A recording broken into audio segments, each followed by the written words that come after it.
নিয়োগ দুর্নীতিকাণ্ডে হাইকোর্টে বিশেষ বেঞ্চের রিপোর্ট পেশ সিবিআই এর। সুপ্রিম কোর্টের নির্দেশে হাইকোর্টের বিশেষ বেঞ্চের রিপোর্ট পেশ। গ্রুপ সি গ্রুপ ডি নবম দশমে তদন্ত শেষ জানিয়েছে সিবিআই। আরেকবার বলি, গ্রুপ সি গ্রুপ ডি নবম দশমে তদন্ত শেষ জানিয়েছে সিবিআই। গতকাল চূড়ান্ত চার্জশিট নিম্ন আদালতে পেশ করা হয় জানিয়েছে সিবিআই। এসএসসি রিপোর্টে অনাস্থা প্রকাশ বিতর্কিত চাকরি প্রাপকদের। সওয়াল চাকরি প্রাপকদের আইনজীবী কল্যাণ বন্দ্যোপাধ্যায়ের। আদালতে তার সওয়াল, এসএসসি ঢেউয়ের গতি প্রকৃতি অনুযায়ী সাঁতার কেটে যাচ্ছে, তারা সবার সঙ্গে খেলছে। এসএসসি আদালতের নির্দেশ অনুযায়ী তাদের অবস্থান স্পষ্ট করছে না। 15ই জানুয়ারি থেকে শুরু হবে চূড়ান্ত পর্বের শুনানি।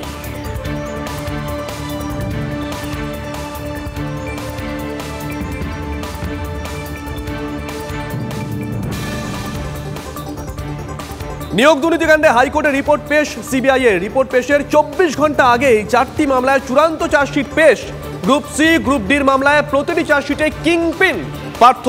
এছাড়াও চার্জশিটের নাম প্রাক্তন মন্ত্রী আমলাদের। পার্থ চট্টোপাধ্যায় কি তাহলে শেষ নিয়োগ দুর্নীতি তদন্ত? নতুন পাওয়া তথ্য হাইকোর্টের রিপোর্ট আকারে জমা সিবিআই এর। আদালত নির্দেশ দিলে নতুন তথ্যের ভিত্তিতে ফের তদন্ত।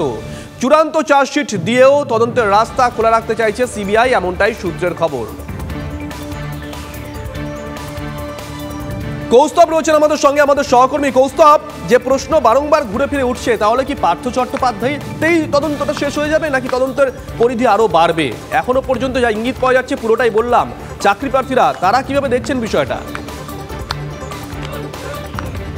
একেবারে দেখো, সিবিআই চূড়ান্ত রিপোর্ট দিয়ে দিয়েছে এবং চূড়ান্ত যে চার্জশিট রয়েছে সেই চূড়ান্ত চার্জশিটে কিন্তু বলা হয়েছে যে কিংপিন কিন্তু পার্থ চট্টোপাধ্যায়। একই সঙ্গে বিভিন্ন মন্ত্রী আমলাদের নামও উল্লেখ রয়েছে। আমি এখানে চাকরি প্রার্থীদের গায়ে চলে যাব যে সিবিআই তো একটা চূড়ান্ত রিপোর্ট পেশ করে দিয়েছে, চূড়ান্ত রিপোর্ট জমা দিয়ে দিয়েছে। কি মনে হচ্ছে যে পার্থ চট্টোপাধ্যায় যে কিংপিন চার্জশিটে যে তার নাম রয়েছে সেখানেই কি শেষ হয়ে যাবে নাকি না এর পরিধি আরও বাড়বে? দেখুন, গতকাল সিবিআই আলিপুরের বিশেষ আদালতে 4টি সেক্টরে যে দুর্নীতি হয়েছে, গ্রুপ সি গ্রুপ ডি 19, 11, 12 সমস্ত যে দুর্নীতি হয়েছে তাদের চার্জশিট কিন্তু আদালতে জমা করেছে। এবং আজকে ফাইনাল রিপোর্ট যে কারা কারা অন্যায়ভাবে চাকরি পেয়েছে, ওএমআর শিট ট্যাম্পারিং এবং বিভিন্ন যে দুর্নীতির প্রকারভেদ, সমস্ত দুর্নীতি করে কারা কারা চাকরি পেয়েছে, আজকে কিন্তু ফাইনাল রিপোর্ট তারা কিন্তু মহামান্য হাইকোর্টে তারা কিন্তু জমা দিয়ে দিয়েছে। সুতরাং সমস্ত পক্ষ অর্থাৎ এসএসসি তাদের অবস্থান পরিষ্কার করে দিয়েছে যে কারা কারা ওএমআর শিট ট্যাম্পারিং করে এবং বিভিন্ন দুর্নীতির কারণে চাকরি পেয়েছে, তারা প্রকাশ্যে এনেছে এসএসসি। সিবিআই রিপোর্ট দিয়ে দিল, তাহলে এখন আর কিন্তু কোনো পক্ষের রিপোর্ট বাকি রইল না। তাহলে আমরা এবার দ্রুত আশা করছি যে বিচারটা দ্রুত সম্পন্ন হোক। যে 6 মাসের ডেডলাইন দেওয়া হয়েছে স্পেশাল বেঞ্চকে, আমরা আশা করব 6 মাস কেন, তার আগে এটা সম্পন্ন করা হোক। কারণ যোগ্য চাকরি প্রার্থীরা 1031 দিন ধরে ফুটপাতে পড়ে আছে, এই যন্ত্রণা দ্রুত অবসান করা হোক। কারণ যোগ্য চাকরি প্রার্থীদের নিয়োগের ক্ষেত্রে কিন্তু কোথাও কোনো বাধা নেই। হাইকোর্টে যে বিচারটা চলছে সেটা কিন্তু একমাত্র যারা অন্যায় করে চাকরি পেয়েছে তাদের বিচার, তারা বেশ নজর থাকবে। কৌস্তব, প্রথম দিন থেকে চাকরি প্রার্থী যারা আছেন তারা বলে যাচ্ছেন যে তদন্তের মতো চলুক না, কি অসুবিধা? কিন্তু কোথাও তো আদালত বলে দেয়নি যে যারা চাকরি যোগ্য তাদেরকে নিয়োগ দিতে পারা যাবে না। আজকেও কিন্তু একই প্রশ্ন তুললেন তারা। এদিকে 4 দিন পর এখনো অধরা শেখ শাহজাহান। ডিজির আশ্বাসের পরও অধরা সন্দেশখালীর বেতাজ বাদশা।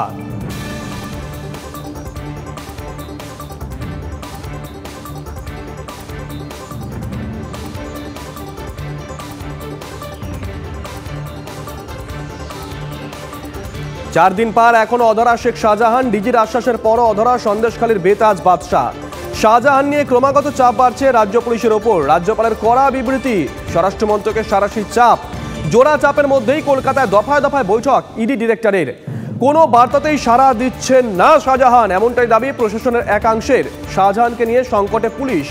উভয় সংকটের মধ্যেই শাহজাহানের গ্রেপ্তারি নিয়ে ছড়াচ্ছে জল্পনা।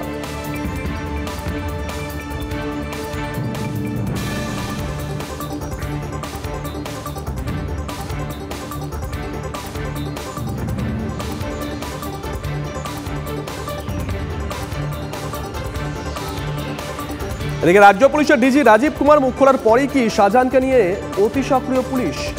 বাসন্তী হাইওয়েতে সকাল থেকে টানা নাকা তল্লাশি চালাচ্ছে পুলিশ, ছবি দেখাচ্ছি আমরা। মোটর বাইক, গাড়ি, অটোরিকশা থামিয়ে তল্লাশি চালাচ্ছে পুলিশ, কিন্তু এখনও অধরা সন্দেশখালীতে ইডি অফিসারদের ওপর হামলার ঘটনায় অভিযুক্ত শেখ শাহজাহান। প্রশ্ন হচ্ছে, এতদিন এই 3 দিন কেন পুলিশের তরফ থেকে এরকম সক্রিয়তা দেখা গেল না? তাহলে কি কোথাও গিয়ে গতকাল ডিজি মুখ খুলেছেন তারপরেই অতি সক্রিয় হলো পুলিশ? এই 3 দিনে শাহজাহান ওই এলাকায় আছেন তো, নাকি অন্য জায়গায় চলে গেছেন? যদি 3 দিন ধরে পুলিশ এতটা সক্রিয়তা দেখাতো তাহলে কি শাহজাহান এতদিনে ধরা পড়তো না? এমন একাধিক প্রশ্ন কিন্তু ইতিমধ্যেই উঠতে শুরু করে দিয়েছে।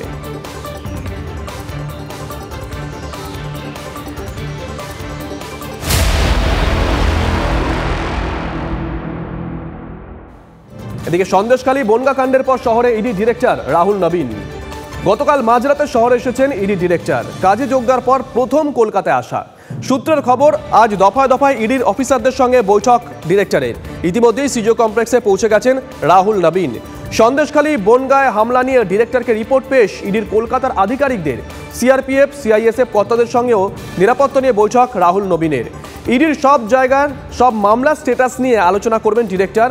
সূত্রের খবর, তদন্তের রূপরেখা তৈরি করে দেবেন ডিরেক্টর রাহুল নবীন। যেখানে আইন শৃঙ্খলা নেই, সরকারের উপস্থিতি নেই, পুলিশ প্রশাসনের কিছু নেই, সেন্ট্রাল ফোর্সকেও তাড়া করে মারা হচ্ছে, সেন্ট্রাল এজেন্সির অফিসারদের মাথা ফাটিয়ে দেওয়া হচ্ছে, প্রাণে বাঁচার জন্য পালাতে হচ্ছে। তো ভাবুন, এটা কি বাংলাদেশ হয়ে গেছে নাকি পশ্চিমবঙ্গ আছে? তো স্বাভাবিক, এ তো সরকারের দায়িত্বই আছে এখানে শান্তি শৃঙ্খলা বজায় রাখা। যে সরকার এখানে রাজ্যে আছে তারা যদি এই ধরনের দেশবিরোধী ক্রিয়াকলাপে সমর্থন দেয়, তাদেরকে শেল্টার দেয়, তো চিন্তার বিষয় আছে পশ্চিমবাংলা কতদিন ভারতের সঙ্গে থাকবে।